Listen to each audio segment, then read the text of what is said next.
The end of the year is here, or maybe I'm posting this at the beginning of 2025. But, anyways, I hope you all enjoyed your 2024, even if it had its ups and downs, which I'm sure it did, as that's how life always is. But earlier in 2024, I tried to do a 2023 recap.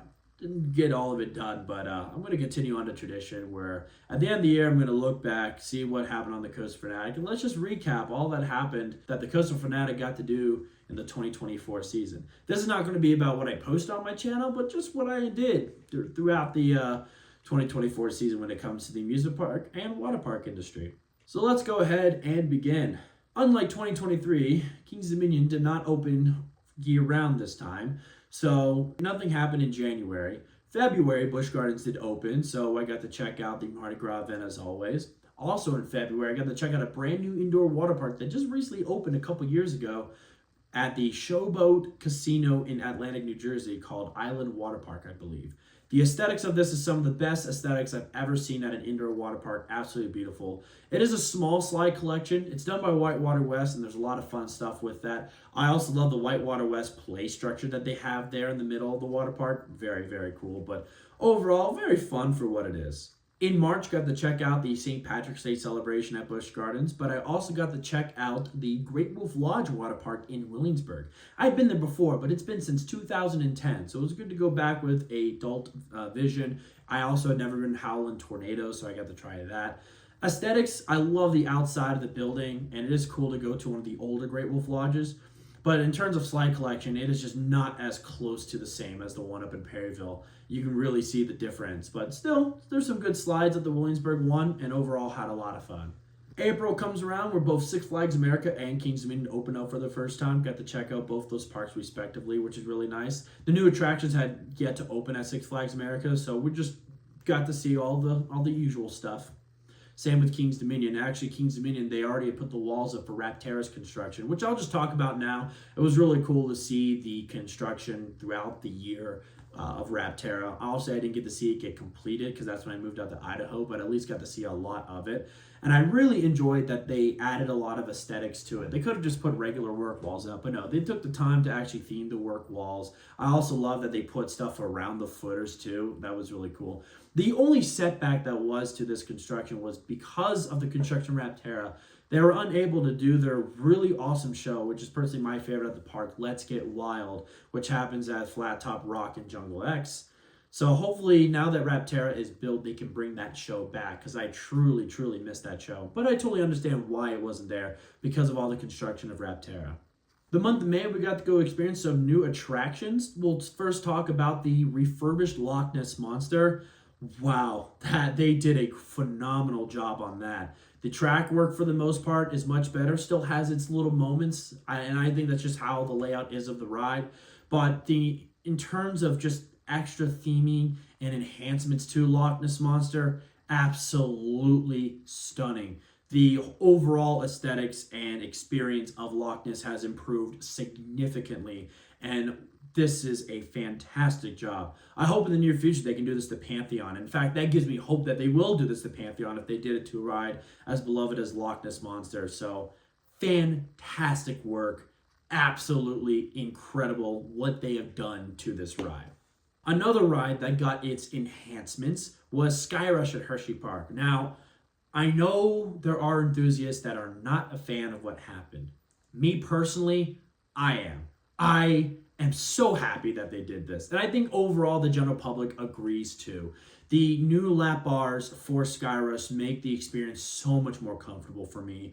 And for me, the ride hasn't changed. It's still as relentless, still has insane laterals and airtime that I feel throughout the entire ride.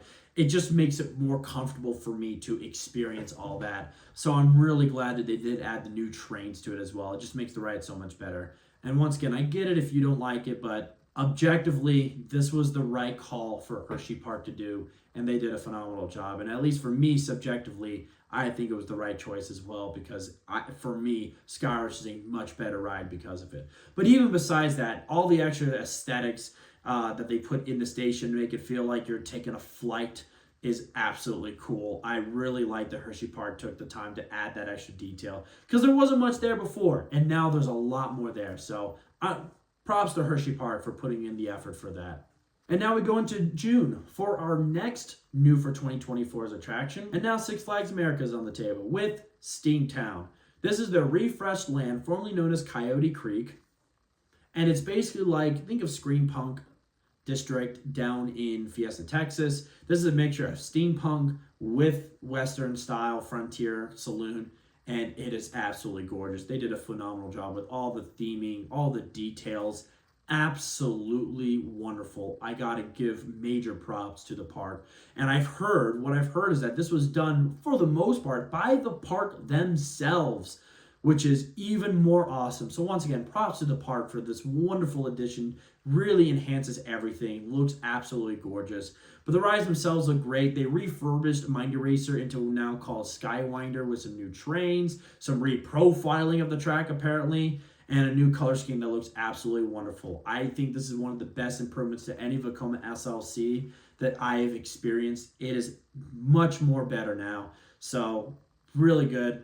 The Rapids ride got a lot of dinosaur animatronics, and that looks absolutely phenomenal as well. The station also looks beautiful. You can kind of understand the story of being in this time traveling position where you get traveled back in time where dinosaurs existed.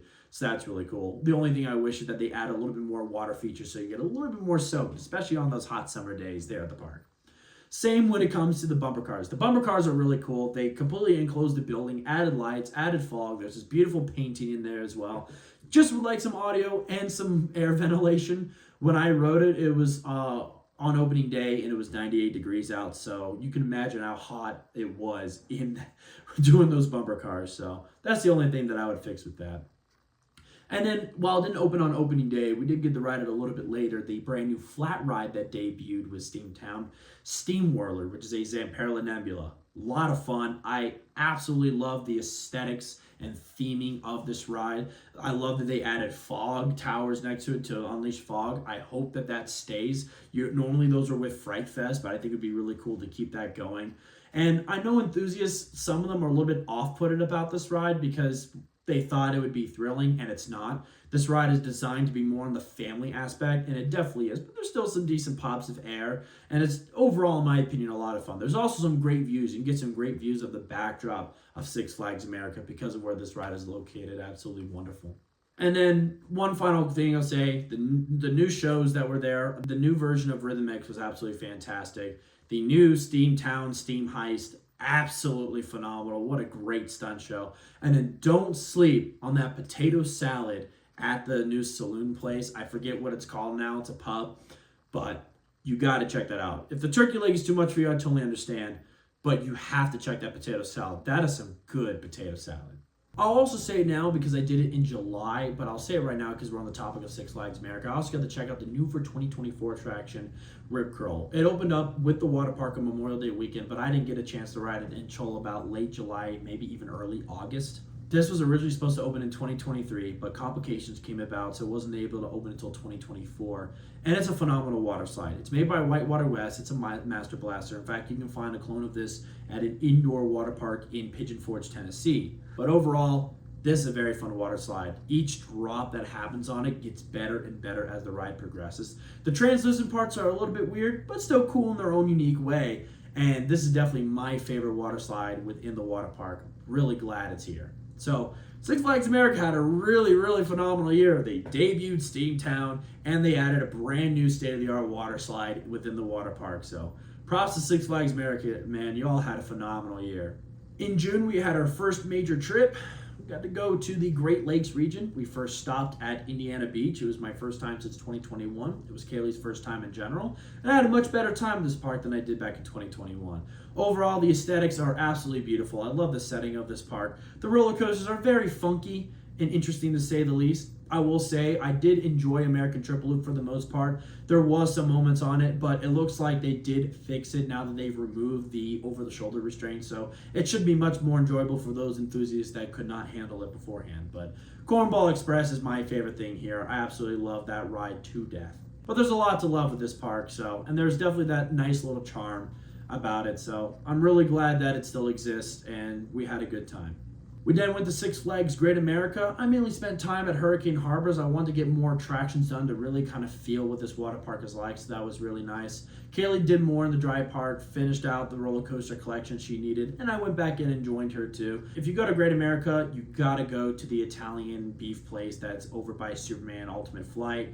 That place is phenomenal. It may not be as good as the Italian beef that you'll get outside the park, but still, I love that they actually have something that is like, when you think of Chicago, you actually have something that is authentic to the area. So I very much do appreciate that, and it tastes really good as well.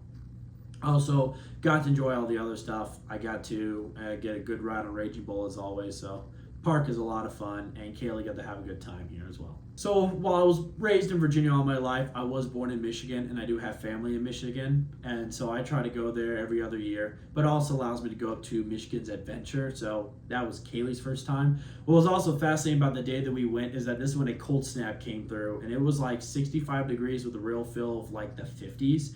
And keep in mind where we're from, it's subtropical, and during this time, I mean, I just mentioned Six Flags America was at 98 degrees. So to go from 98 to 65, real feel of 55 with wind chill, ooh boy, it was interesting to say the least.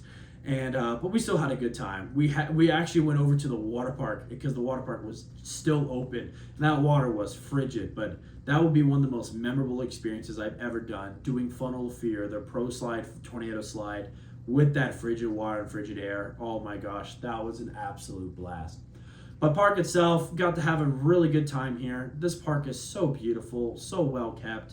It definitely feels more on the family side. Sometimes I forget I'm at Cedar Fair Park, but I will say I hope there's some more food options that come here. They just have the typical burgers, chicken tenders, and pizza. Although you can get a good bratwurst over at the Lakeside Beer Gardens, but still, I'd like a little bit more of the cool Cedar Fair food that we've been seeing other places. They used to have like a boardwalk buffet area, but that was not open when we went. So I would like a little bit more food options to come here. But other than that, I do like the new boardwalk bridge that they built over the lake. Also, Shivering Timbers, phenomenal as always. Although I would love to see some pre-cut track to smooth out the ride, especially on its rough patches. And speaking of Gravity Group pre-cut track, that what they did on Wolverine Wildcat was absolutely phenomenal. Holy smokes, if you liked how they did Grizzly, King's Vineyard, or even the Beast, you gotta go check out what they did with Wolverine Wildcat. That's one of the best improvements to a coaster, period. I hope they could do that with the rest of the layout. They just did the section when it's going from the first turnaround to the second turnaround, but I love for them to do like the final turnaround to go on that final section. Also like to see a train added there so it can run 2 trains, but that's just me nitpicking there. Overall, had a very fantastic time in Michigan's Adventure. Very unique experience at that with the cold. And we ended out our trip by doing 2 days at Cedar Point, the Disneyland of a roller coaster land. I love this place so much. It's just such a wonderful place. There's a reason why I try to go here every year. Same with Knoebels, which we'll get to a little bit later. But my gosh, it was a lot of fun.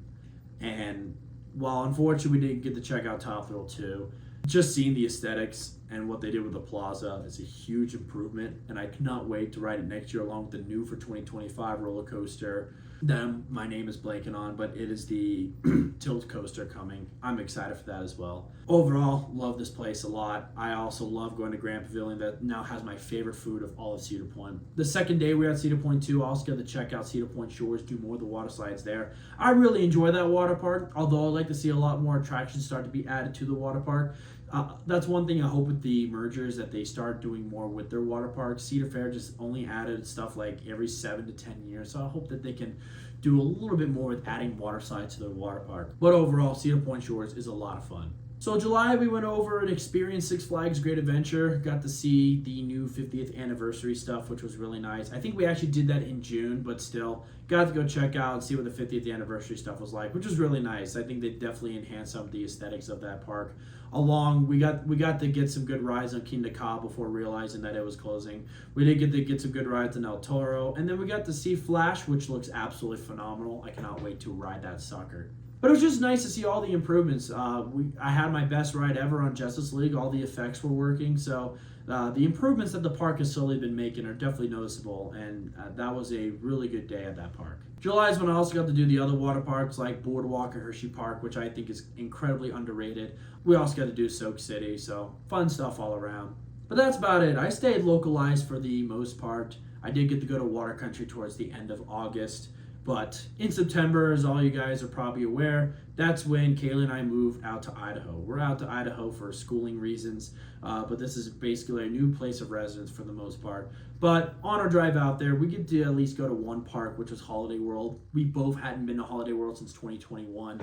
So we got to go there, ride my favorite roller coaster ever in the Voyage. Absolutely love that ride to death. But again, get to check out New Gravy too. And Good Gravy, that's so cool. I'm so glad Holiday World did that. And all the extra theming and aesthetics to the ride, absolutely phenomenal. They did a great job with this roller coaster. So really glad it's at the park. Kaylee also got to try Legend for the first time. When she went back in 2021, Legend went down for its annual rehab. So at least she got to try it there. So that was overall a good time. But then we made our way over to Idaho. And then we started experiencing the stuff out here. We first went to our brand new home park, Yellowstone Bear World. This is a small family-owned little amusement park. It's mainly known for its drive-through, where you get to see a lot of Yellowstone animals like buffalo. I think there's caribou, or at least elk, and bears, of course. There's a lot to do with bears here, which is awesome. Black bears and grizzly bears. There's a cub feeding place here where you can feed cubs. There's a river that goes through where you get to feed the fishes and geese that are there as well. And then there's just a little bit of family rides. There's a SBF Visa there, so that was my first roller coaster credit in the state of Idaho. Really cute. I love the aesthetics there a lot. And I also love their little Jurassic Park section. You could tell that they were expanding the park, that a lot of love was being taken care of here. So overall, we had a fun time, even though if it was a short time. I then got to go get the new credit at Wyoming. So finally, Wyoming on the list. Got to check out their only roller coaster. It is a alpine roller coaster at a Snow King Mountain Resort in the Jackson Hole area near the Tetons. This is a fun alpine roller coaster. This one breaks a little bit more than the other ones do in terms of the auto braking, but also has one of the steepest moments I've ever experienced. It's a lot of fun. Definitely check it out if you can, especially if you're visiting the Tetons and other stuff.